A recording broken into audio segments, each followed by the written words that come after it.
Bonjour, je m'appelle Rodolphe Husny et je suis le candidat conservateur dans Outremont.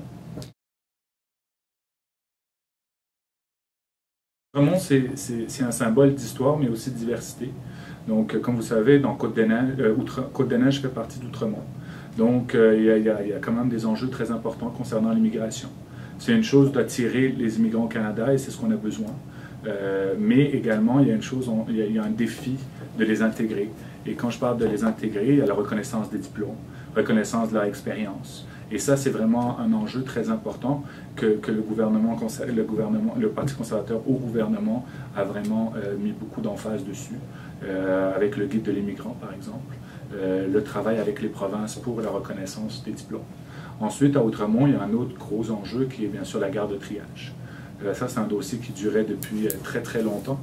Et je suis très fier que c'est sous un gouvernement conservateur que finalement les travaux de décontamination ont commencé.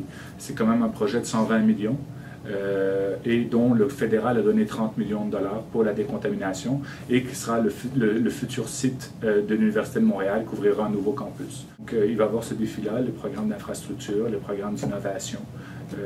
Je suis très fier que sous un gouvernement conservateur, l'École polytechnique a eu de l'argent pour ses infrastructures.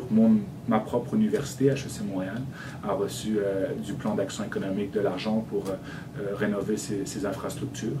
Et ça va faire aussi partie de la mission du député d'Outremont d'accompagner ce projet-là et d'être la voix de ce projet-là à Ottawa. Les principes que le Canada défend et que le Parti conservateur au pouvoir défend, c'est la liberté. La liberté, c'est un des principes fondamentaux. Concernant la politique étrangère, je parle, les droits de l'homme, bien sûr, liberté, droits de l'homme et la primauté du droit. Donc, le Canada va toujours soutenir un pays qui respecte ces trois premières conditions. Les conservateurs au pouvoir vont supporter le droit d'Israël à se défendre contre les terroristes. Et c'est ça, que ce soit politique étrangère et politique au Canada. D'un côté, on a fait le musée de l'Holocauste, puis d'un autre côté, sur toutes les instances internationales, comme j'ai dit, que ce soit à Durban ou quand le ministre des Affaires étrangères et qu'on entendait un discours antisémite ou qui niait l'Holocauste, le Canada a quitté. Le Parti conservateur et Stephen Harper tiennent le même discours en français et en anglais.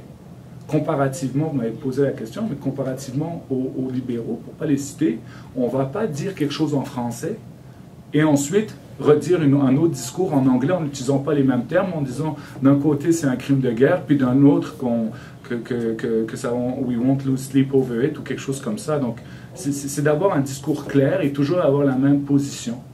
Et c'est ça que je suis fier du parti, parce que quand on dit quelque chose, on le fait, puis quand on le fait, on reste sur ses principes et on tient le même discours en français, en anglais, au Canada, à l'international, on tient le même discours.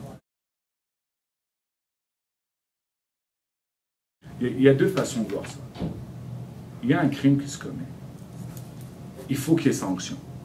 Une fois qu'il y a sanction, il faut qu'il y ait prévention, puis il faut qu'il y ait réhabilitation. Mais on ne peut pas diminuer ou de mettre de côté la sanction. Parce que la sanction, elle doit avoir lieu. Donc la prévention, il faut en faire. Puis il faut travailler avec les jeunes, puis il faut travailler contre les gangs de rue, puis il faut travailler contre la criminalité. Mais quand il y a des actes qui ont été commis, il faut qu'il y ait une sanction. Puis une fois que la sanction a été faite, que la peine a été purgée, on va faire de la réhabilitation, mais il ne faut pas sauter les étapes. C'est un principe, prévention, oui, puis on travaille beaucoup sur la prévention, la criminalité des gangs de rue, mais il faut également, après, que quand qu'il y ait une sanction, puis une vraie sanction, le 1/6 de la peine, c'était aberrant.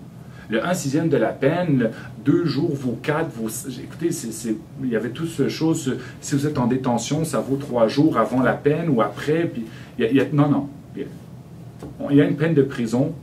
Il y a une peine de prison. Ce n'est pas 1/6 et pas 1/6. Et surtout que les crimes économiques ne sont pas considérés comme des crimes violents. Donc, ils sortaient 1/6 de la peine.